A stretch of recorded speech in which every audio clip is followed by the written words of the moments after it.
Hola, soy Elena Paganini y les estoy presentando un programa más de Marbella Cool. Este va a ser un programa de viajes, un programa por el lejano y exótico sudeste asiático. Nos vamos a 5 países, empezaremos con uno, pero nos vamos a ir a 5 países de este fantástico continente. Ustedes saben que viajo con una pequeña cámara, saben que no soy profesional de las imágenes, pero de alguna manera quiero comunicarles lo que he vivido, lo que he sentido en estos lugares. Vamos a empezar con Tailandia, aunque no fue el primer país que he visitado. Sin embargo, quiero empezar por ahí porque de acuerdo a lo que ha pasado últimamente con todas las revueltas y muy poco después de que yo me he ido, han empezado las revueltas, los problemas en este lugar. Y para mí mostrarles la cara bonita de Tailandia es un poco mi objetivo. Así que nada, que vamos a empezar con Bangkok y luego nos vamos a la selva. Nos vemos próximamente en Vietnam, pero ahora empezamos con esto, ¿ok? Nos vemos.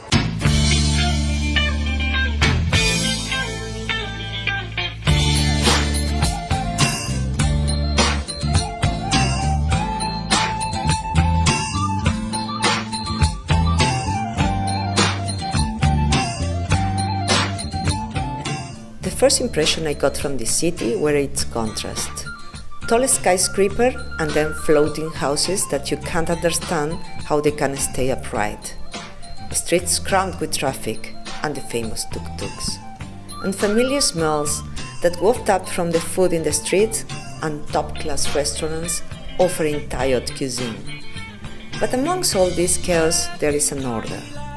Superb palaces, hotels offering Asiatic luxury, perfectly organized flower markets where they assemble impressive floral creations whose significance for the Thai people goes far beyond the merely aesthetic. Bouquets that shows gratitude for all that is good and offer prayers that all evil be left behind, in a sort of spiritual renewal.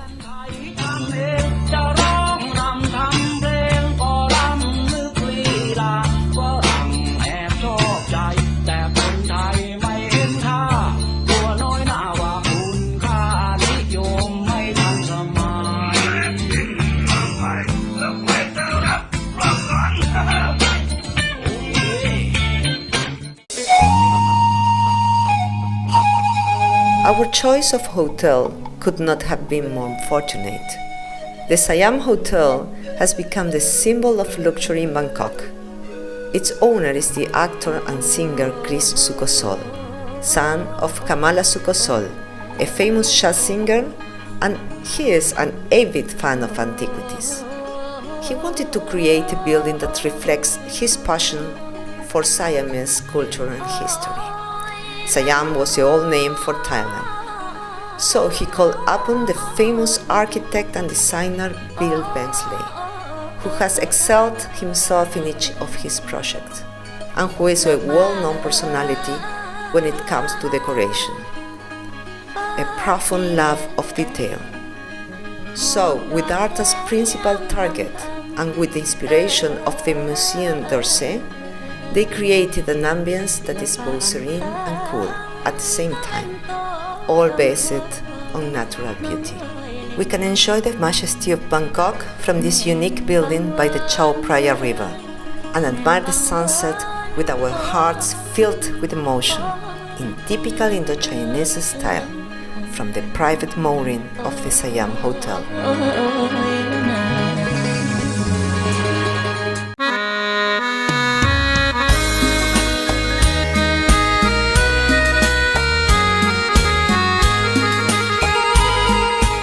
The main monument of Thailand, which possesses immense beauty and represents luxury in all sense of the word, illustrates the opulence, the richness and the power of the royal family. All this is gathered together in a single building, the Great Royal Palace, which was used as the king's official residence until the middle of the 20th century, but which continues to be the spiritual heart of the Kingdom of Thailand. It is so big that it takes a long time to visit. It is a walled fortress and is closely guarded. To visit it, you must be dressed modestly with long skirts and shoulders covered, and to be honest, it was a bit complicated to film it because it was full of visitors. But it was worth it just to get to know this place, which literally oozes art from every pore.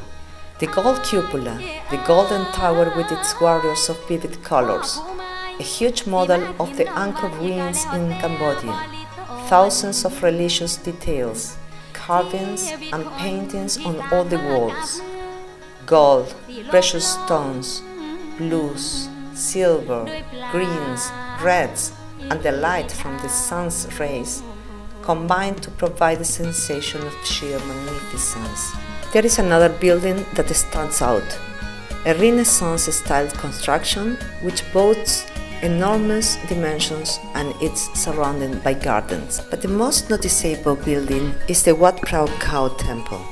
Once you are inside, you are left breathless when you see the famous Emerald Buddha, a Buddha seated, carved in jade and dressed in garments of gold, and only 45 centimeters tall, but of unique and amazing beauty. So we leave what is doubtless one of the wonders of the world and is considered the most beautiful palace in the Orient.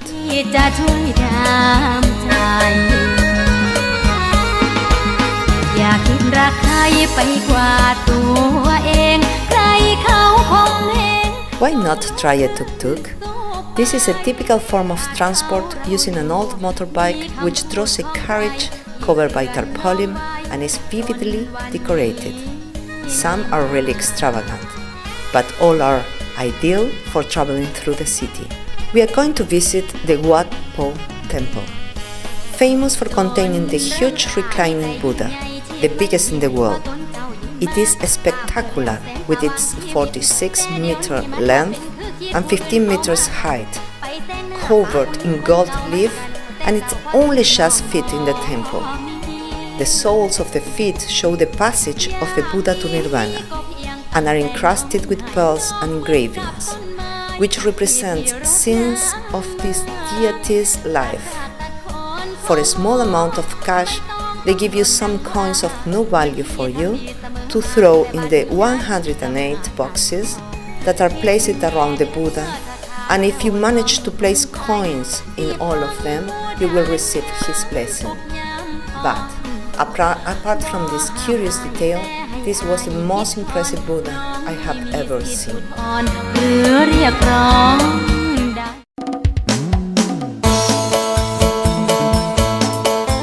Bangkok is divided in two by the Chao Phraya River, and in order to pass from one side to the other, it is best to take a boat. It is a river full of activity, and taking a trip in its waters provides you with spectacular views of the city and its buildings. You can see the variant lifestyle of Bangkok, and whilst you are sailing, entire families will wave and smile at you, welcoming you from their homes on the riverbank. It is getting dark, and the sound of the boat's engine, the heat and the humidity of the city, and the sun's rays on the river Chao Phraya all combine to get you ready for an evening in the streets of Bangkok.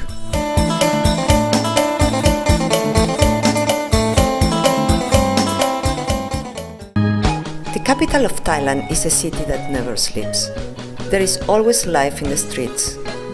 We are meeting a Thai TV presenter with thorough knowledge of the city and who knows many of its inhabitants. He's going to show us Bangkok's nightlife and take us to it in its streets. It was fascinating to venture into this urban labyrinth and to see how people live. They show us their magnificent tattoos. They let us see how they could make the monks' robes with their teeny sewing machines. They told us how to make the various sculptures of the Buddha in the middle of the night, and they even let us taste what they were cooking, which we accepted with some hesitation after having heard so many warnings. But above all, they were tremendously friendly. They waved at us when we passed with their Savadika, and they flashed thousands of smiles at us. Food in Thailand is a very, very important part of its culture. The Thai people eat at any time and in any place, so there are thousands and thousands of food stalls in the streets of Bangkok. The first impression is that the food could be a bit iffy due to the pans in which they cook or how they do the washing up in the middle of the street. But I could say, just try it, it is excellent, and there is a tremendous variety of delicacies which are daily fare. Traditionally, Thai houses have their kitchen outside, with the result that people still eat in the open air. I liked their soup, the omelets made by a charming old lady, and the rice dishes and fried noodles. You could be surprised at how attractive a picture can be made of a stove and a wok, gas cylinders, collapsed tables, and the color of the ingredients. I continue my journey through the most chaotic and busy districts of Bangkok, Chinatown. The impressive gateway welcomes you to show you temples and traditional architecture mixed up with modern buildings. Sometimes you feel that you are in Times Square, surrounded by neon signs and people coming and going. The Chinese Quarter is an ant hill. It's full of life. Hundreds of shops, stalls selling fruit, some typical and some totally unfamiliar for me food. Delicious, of course. Jewelry, clothes, fish markets, fall markets, all together an experience that no traveler should miss. I love to see the energy of its inhabitants going about their normal life day after day. It is a district that you must not fear. Let time pass by and discover the vibrant open-air cuisine in its streets and alleys.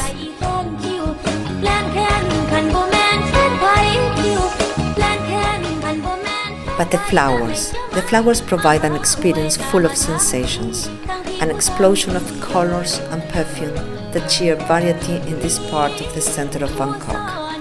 The Thais buy their bunches of jasmine, which they then offer to the statues of Buddha in the temples.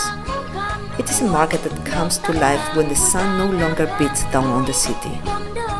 Pak Klong Talat is a market that also sells fruit, vegetables, and spices, together with sweets of different colors and textures. You can study the tradition of a people by observing their markets. Orchid, gardenias, jasmine, and roses of all sizes, flowers that come from various areas of Thailand and make you feel you are in an oasis of peace in the middle of the chaos of the city of Bangkok. With these images stored away in my mind, I leave this fascinating city and head to the north of the country, where nature can be seen in all its glory, Chiang Mai, found nestling at the foot of a mountain chain and the banks of the River Ping.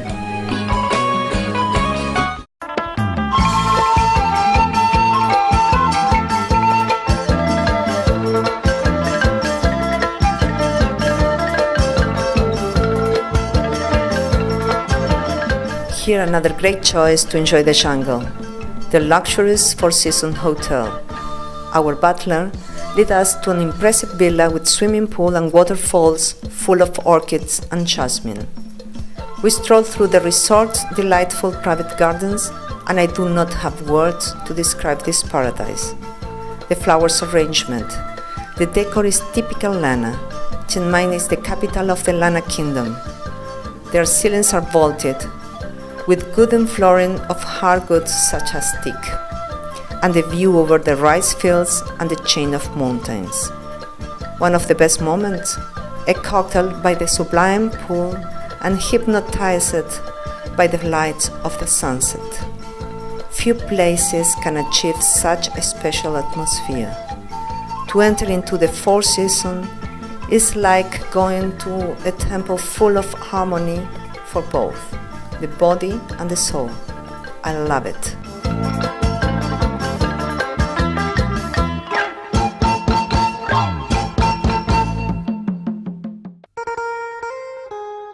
The next day, they suggested we make a visit to an elephant park. We were not too sure about this to begin with, since we had heard and read about the shows that these poor animals are forced to do in captivity. Animals that have been hunted and enslaved, separated from their families and herds, and unfortunately, there are still many of these parks in Thailand. But thank God there are also those in the middle of the jungle, in a natural park where they can live freely and recover from any wounds that were inflicted on them at some stage. And here they can feel as they could have in the days when the jungle was safe for them. I spent the day with these pachyderms, feeding them, stroking them, and most importantly of all, learning about their habits. To begin with, I was a bit afraid since they are so big and strong, and you are aware that the slightest movement could cause you a great damage. But you quickly follow their rhythm, the rhythm of the jungle. I enjoyed watching how the mahout, people who know and handle the elephants, play with the smallest of them. We could watch a mother with her newly born baby. Oh my God, what a beauty! Experiences such as this are what make your journey. In order to ride them, they give you a special rope, since everything is full of mud. We are going to make a trip through the wild areas and breathtaking scenery. These parks try to preserve the elephant, which is the symbol of Thailand and which historically has had such importance in the life of the Thai people. With these pictures, I say goodbye to my beloved Thailand, to its people, its customs, its fantastic food, the spirituality of the place, and to the country of the eternal smile. We shall meet again in my next program, this time Vietnam.